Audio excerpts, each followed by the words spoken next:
then, so I know I'm late to the party, but I actually wasn't aware that Season 3 had started. And what an opening episode this was. Building connections, learning about characters, and seeing some returning faces. Let's talk about it. Hello everyone and welcome to Dueling with Downston. Today we're talking all things episode 1 of the Cardfight Vanguard Divinez Deluxe Finals arc. And what a great first episode, truly one to make you hyped for things to come.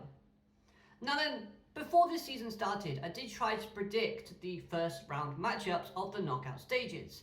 And did I do well? No, I didn't. However, there are still things that could possibly still happen that I did try and predict. So let's see what did happen and what I thought was going to happen. Now then, the first opening round matches I predicted Akina versus Erika, Suo versus Michiru, Mirai versus Ruka, Kagetsu versus Megami. And, well, that's not happening. We could still get to see Akina versus Erika in the finals. Yeah, that sounds a bit crazy, doesn't it?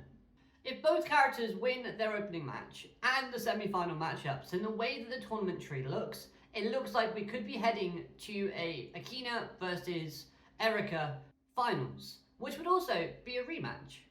Now, I do love, though, how this show has gone crazy with the opening rounds of the knockout stages, giving us right off the bat Ruka versus Kagetsu. Now, this is a matchup that obviously we knew was going to happen. This had to happen for Kagetsu's character, and seeing it so early in the season caught me off guard. Yeah, it does give us more tension to future fights, as we've seen Kagetsu throughout this tournament already steamrolling opponent after opponent. And speaking of steamrollers, what happens when two of them collide? That's right, I'm speaking about Mirai and Michiru, because that is the next round matchup that we're going to get. Unfortunately though, one of those steamrollers does have plot armor, which helps him win, which makes me sad because it means that Mirai is not going to proceed to the next stage. And I'm really hoping the anime gives us like a twist in the tale where she does win, but they're building up to Akina versus Michiru in this episode with the whole meetup that they had with Jinki and Kagetsu involved. So yeah, I'm going to be sad when it comes to that matchup because my favourite character is going to be losing and I'm not ready for it yet. Emotion is a thing that drives people and wills them on, making great things happen. And I think the matchup for Suo versus Erika is going to be an emotional roller coaster, as we get a line from Erika within this episode saying that she's always hated Suo, and you can't really blame her. Because let's remember, refresher, she's from a timeline where her brother died. Her brother died because he was trying to save his sister, aka herself, as well as trying to save Suo and make friends with him. But because Suo was depressed in season 1, he wished for nothing after winning and thus killed everybody involved. Therefore, Erika never got to grow up with her brother. However, we need to preface this by stating though that this Suo in this timeline is not the same one that killed her brother. And I feel like we're going to get that brought up within this fight, as this fight will be Erika accepting this. And once that happens, I think she will win and progress to the next stage. Suo winning will only cause Erika more mental suffering, and Suo's already had his character arc with the whole Suzune shenanigans that happened previously. So I do think Suo's time in this tournament is over, which I know people are sad because they want to see him against Michiru, they want to see him go up against other opponents, but we still can. Maybe they'll add a loser's bracket or something into it, who knows? And then the last matchup which they announced was Akina versus Megami. An unlikely matchup, but one that I think we'll call back to Megami versus Yu, and more on Yu later. As we have this kind of interesting plot thread with Megami having a bit of self-doubt, low self-esteem, and confidence issues. Of course, we know that she has these. We've seen this from her character before, But other characters have picked up on the fact that she does compare herself to a lot of other people. This is evident within this episode where she is saying how she's not that good of a leader when compared to people like Ruka, like Toya, Danji, and even Yu. Now, ultimately, I'm not alone in thinking that Megami is being a bit too harsh on herself here, especially when, you know, she has got some good accolades and some good wins under her belt. She's not in this deluxe tournament on the fact that she's a leader of Team Blackout. She's in it because she's a good fighter. I was going to say that Akina has drawn the easiest matchup here, but that is actually really disrespectful to Megami.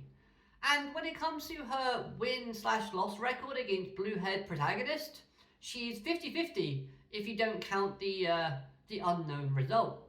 She's won once against Yu, and she's lost once against him. Her other fights and her personality does prove that she belongs here, and that she is strong and well regarded within the universe that this Cardfight Vanguard takes place. Ultimately though, I do think Akina will win this, and I do think seeing Yu returning, I do think he would help both inspire and comfort Megami. Mid-fight as well as afterwards. Megami mid-fight against Akina could see some resemblance between Yu and Akina. We've seen both in values that Akina has similar, if not the same values when it comes to Vanguard as Yu does. Other characters have already expressed this when fighting against Akina. I can definitely see a scene at the end though where Megami is like trying to keep it together. She walks to the back.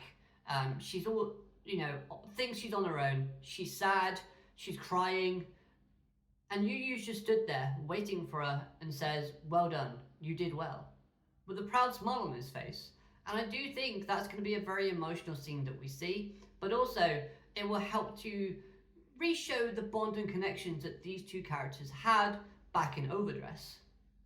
So just to summarise, my predictions, they sound obvious, but the winners of the first round in the knockout stages are Ruka, Michiru, Akina, and Erika. And call me crazy, I do think it's going to be an Erika versus Akina finals. Not because it says so in the opening, because they can lie, but also because if you look at the tournament bracket, we know that Ruka is going to, and whoever wins out of Ruka and Kagetsu is going to face the winner of Suo versus Erika. And whoever wins versus Akina and Megami is going to face the winner of Michiru and Mirai. So we're going to get a semi-final match with Akina versus Michiru if results go the way that I predicted. Now then, returning to Yu's character, I jumped out of my seat when I saw him within the opening, and then when he returned in the ending, I was just like, wow, he looks great. Now we know he's been studying fashion thanks to the Dear Days 2 video game, but he's also adapted this kind of Spanish, almost French type of look in terms of his clothing style. And he's rocking the long ponytail, very much like Toya used to. And speaking of Toya, we do see him returning within this episode, and we learn how he missed out on this deluxe tournament, and I absolutely love the explanation. Basically, he was in the Antarctica and his phone was out of battery. He was card fighting with penguins and, other things in the snow. He charged his phone up, bling bling bling, he missed it. And the fact that we now have him facing Ruka within this episode and losing, I think is a very smart decision that the show has made, as it shows that even a character of Toya's level, who you could think would win Deluxe with his skill set, has now faced and lost against Ruka, thus giving her more credibility when going into this next stage of the tournament. Basically, they're saying that even if Toya was in the US qualifiers, Ruka and Michiru are just too strong and they would still be first and second. I do like the fact though that both Toya and Ruka do share some similar traits, and all the jokes about Blackout's leaders being wanderers was just really funny. And as a side note, I see what the show has been doing, with Mirai in this episode basically humming along and smiling like crazy because she gets to meet a special friend. We know who it is, we know what the show is doing. Don't try to mess with us. And speaking of, and keeping with Ruka's character, I thought it was really funny seeing how Masori was the one to recruit her for the Deluxe tournament and the goofy reactions that those two shared. Lovely. We do get to see more personality from Ruka as it starts to bleed her character into the show, and I do think this was great for her character building perspective, as trying to do this all in one episode when we have her feature fight is going to be a bit too much, but we still need to see a lot more from Ruka as we progress.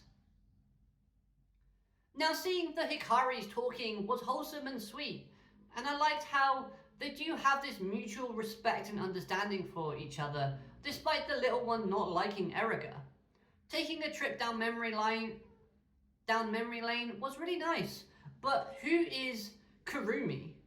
Now, I don't mean from the G era, because we know who that character is already. She looks nothing like the one in this flashback. Now, this character has never been mentioned before that I can remember, but her hair design goes crazy. Like, I love the colours in this design. It's so pretty. So, will we see more of her? Probably not. Akina in this episode was great as well, as we have him showing his resolve in his desire to become a pro, by him writing on his careers form, Pro Fighter.